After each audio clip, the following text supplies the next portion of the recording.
मैं लेके आई हूँ चैप्टर नंबर 8।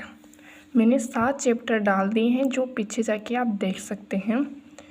इस चैप्टर का नाम है कोशिका संरचना एवं प्रकार्य, यानी सेल के हम स्ट्रक्चर एंड वर्क पढ़ेंगे कि सेल की स्ट्रक्चर कैसी होती है और वह कार्य किस तरह से करती है। हमारा शरीर कोशिकाओं का ही बना होता है। कोशिका किसे कहते हैं? प्रत्येक जीवधारी के शरीर के अंगों की संरचनात्मक व क्रियात्मक इकाई को कोशिका कहते हैं। कोशिका की खोज किसने की? Discovery of cell Robert Hooke ने 1665 में की थी। जीवित कोशिका को सर्वप्रथम देखने का श्रेय किसको जाता है? एंटोन वॉन ल्यूवेनहुक को। यानी कोशिका की खोज किसने की? रॉबर्ट हुक ने। और उसे जीवित देखने का श्रेय किसको जाता है? एंटोनी वॉन ल्यूवेनहुक को। कोशिका सिद्धांत किसने प्रतिपादित किया? स्लाइडन व स्वान ने कोशिका सिद्धांत दिया गया था, यानी पूर्ववर्ती कोशिकाओं से ही नवीन कोशिकाओं का निर्माण होता है, कोशिका से ही हमारा शरीर बना होता है। ऐसे पॉइंट दिए हुए हैं जो स्लाइडन व स्वान ने 1838 से 1839 में दिए थे। बहुकोशिक किसे कहते हैं? वह जीव जिनका शरीर एक से अधिक कोशिकाओं का बना होता है बहुकोशिक कहलाते हैं। जैसे कि मल्टी सेलुलर, मल्टी का अर्थ है अनेक, सेलुलर का अर्थ है कोशिका, यानी अनेक कोशिकाएं या बहुकोशिकाएं। अगला क्वेश्चन है एक कोशिक किसे कहते हैं? उदाहरण सहित समझाइए। वह जीव जिनका शरीर एक कोशिका का बना होता है। यूनिसेलुलर, यूनि का अर्थ है एक, सेलुलर का अर्थ है कोशिका। एग्जाम्पल है अमीबा और पैरामीशियम। अमीबा एक कोशिकीय है जो उसी से उसके चलने का, खाने का, पीने का कुछ अलग नहीं हो, तो वो जिस तरह से खाएगा उसी तरह उसका भाग बढ़ेगा। जैसे इसमें चलने के लिए कूटपाद या कच्चा पाए जाते हैं जिससे वह चलता है। अमीबा की स्ट्रक्चर देखें तो उसमें संकुचनशील धानी पाई जाती है, केंद्रक सुस्पष्ट केंद्रक होता है, खाद्य धानियाँ पाई जाती है, कचाव टोपी होती है जिसे कूटपाद कहते हैं। इसमें माइटोकॉन्ड्रिया पाया जाता है जो शक्ति ग्रह के नाम से जाना जाता है। क्रोमेटिन कणिकाएँ पाई जाती है, जल धानियाँ पाई जाती हैं।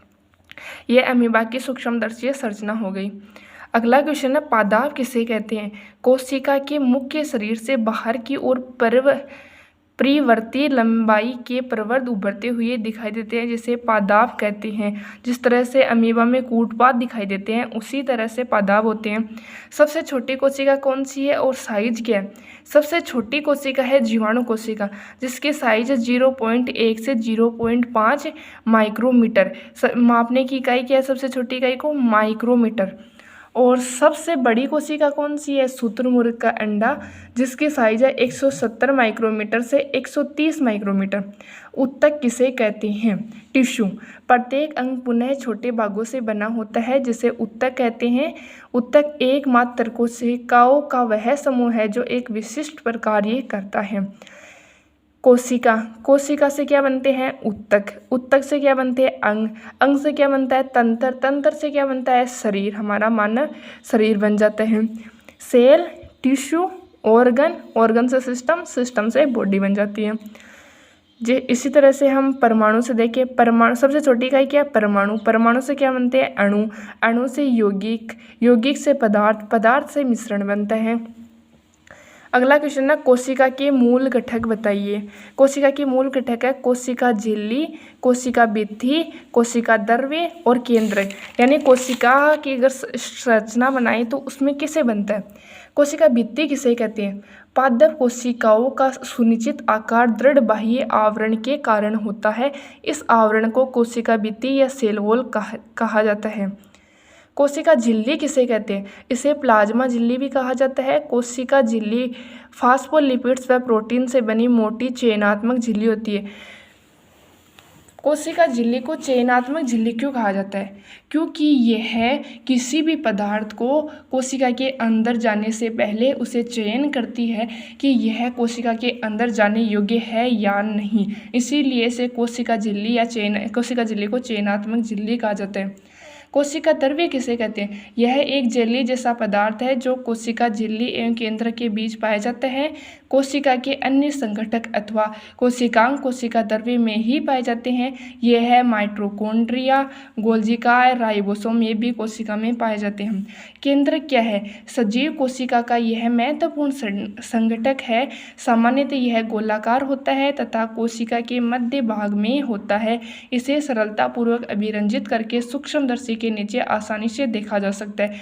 केंद्रक मेन रोल होता है केंद्रक का कोशिका के अंदर, क्योंकि यह कोशिका के हर एक काम को कंट्रोल करने का कार्य करता है। नोट: केंद्रक कोशिका द्रव्य से एक झिल्ली द्वारा अलग रहता है जिसे केंद्रक झिल्ली तथा केंद्रकावरण कहते हैं। न्यूक्लियोलस किसे कहते हैं? न्यूक्लियोलस किसे कहते हैं? उच्च आवर्धन क्षमता वाले सूक्ष्मदर्शी द्वारा देखने पर हमें केंद्रक में एक छोटी सघन संरचना दिखाई देती है। इसे केंद्रिका या न्यूक्लियोलस कहते हैं। गुणसूत्र किसे कहा जाता है? क्रोमोसोम। केंद्रक में धागे समान संरचनाएं भी होती हैं जो क्रोमोसोम अथवा गुणसूत्र कहलाते हैं। यह जीन के धारक तथा आनुवंशिक गुणों तथा लक्षणों को जनक से अगली पीढ़ी में स्थानांतरित करता है। गुणसूत्र यानी एक पीढ़ी से दूसरी पीढ़ी में जीनों को या लक्षणों को स्थानांतरित करने का कार्य करता है। यानी कि जैसे हम अपनी भाई बहनों में देख सकते हैं कि हम एक ही माता पिता की संतति होते हैं, भाई बहनों में समान लक्षण पाए जाते हैं कि ये इस कुछ चीज़ें मिलती है जिससे हम पता लगा सकते हैं कि ये भाई बहन हैं। अगला क्वेश्चन है, जीन क्या है? जीन सजीव में आनुवंशिक की इकाई है। यह जनक से संतति को आनुवंशिक लक्षण के स्थानांतरण का नियंत्रण करते हैं। इसका अर्थ है कि आपके माता पिता के कुछ लक्षण उनसे आपको प्राप्त हुए हैं।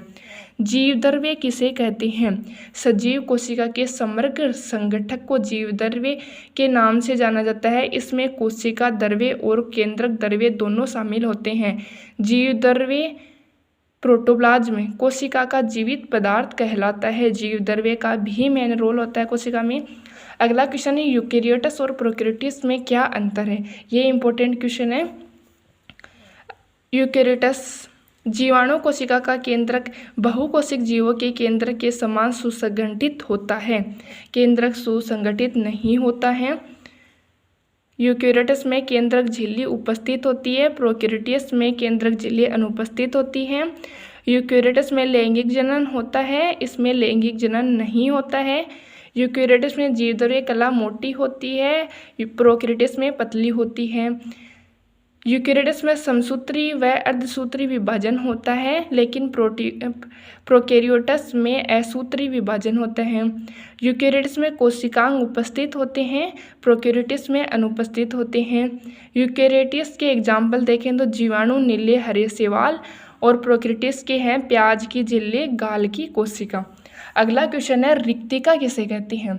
रिक्तिकाएं कवक व पौधों की कोशिकाओं के छोटे पुटिका होते हैं जो पानी, शर्करा जैसे विभिन्न पदार्थों के भंडारण में की अनुमति देता है। यानी रिक्तिका अर्थ क्या है? रिक्त स्थान। रिक्त स्थान में क्या होगा? रिक्त स्थान में तो कोई ना कोई जो भी पदार्थ है वो वहाँ पर इकट्ठा होगा ना, इसीलिए रिक्तिका कार्य होगा भंडारण करना, और रिक्तिका हो गई खाली स्थान। प्लेस्टिड किसे कहते हैं? ट्राडेस्केंस या पत्ती की कोशिकाओं में अनेक छोटे रंगीन संरचनाएं होती है। वे पत्ती की कोशिकाओं के कोशिका द्रव्य में छितरी रहती है, इन्हें प्लेस्टिड कहते हैं। क्लोरोप्लास्ट किसे कहते हैं? प्लेस्टिड विभिन्न रंगों के होते हैं, उनमें से कुछ में हरा रंजक उपस्थित होता है जिसे क्लोरोफिल कहते हैं। हरे रंग के प्लेस्टिड को क्लोरोप्लास्ट अथवा हरित लवक कहते हैं। अगला क्वेश्चन है, पादप कोशिका व जंतु कोशिका में अंतर स्पष्ट करो। ये इंपॉर्टेंट है। कोशिका का भाग, कोशिका झिल्ली पादप कोशिका में उपस्थित होती है, जंतु कोशिका में भी उपस्थित होती है। कोशिका भित्ति पादप कोशिका में उपस्थित होती है, जंतु कोशिका में अनुपस्थित होती है। कोशिका का भाग है केंद्रक, पादप कोशिका में उपस्थित होता है, जंतु कोशिका में भी उपस्थित होता है। केंद्रक झिल्ली पादप कोशिका में उपस्थित होती है, जंतु कोशिका में भी उपस्थित होती है। कोशिका द्रव्य पादप व जंतु कोशिका दोनों में उपस्थित होती है। प्लेस्टिड पादप कोशिका में उपस्थित होती है, जंतु कोशिका में अनुपस्थित होती है। रिक्तिकाएं पादप कोशिका में उपस्थित होती है, जंतु कोशिका में उपस्थित होती है। हरित लवक पादप कोशिका में उपस्थित होते हैं, जंतु कोशिका में अनुपस्थित होते हैं। यहाँ हम पादप कोशिका का डायग्राम देखेंगे। जैसे इसमें देख सकते हैं कोशिका भित्ति उपस्थित है, कोशिका झिल्ली उपस्थित है, रिक्तिका भी उपस्थित है, केंद्रक उपस्थित है, कोशिका द्रव्य भी उपस्थित है, हरित लवक उपस्थित है, सेल मेम्ब्रेन और ये सेल वॉल। यहाँ हमने एक अलग से डायग्राम देखा ताकि हम स्पष्ट देख सकें। जंतु कोशिका का डायग्राम है, इसमें कोशिका झिल्ली, रिक्तिका, केंद्रक, कोशिका द्रव्य ये पाए गए हैं। यह जंतु कोशिका का डायग्राम है। वीडियो पसंद आए तो लाइक सब्सक्राइब करना और ज़्यादा से ज़्यादा अपने दोस्तों को शेयर करना। Okay, thank you.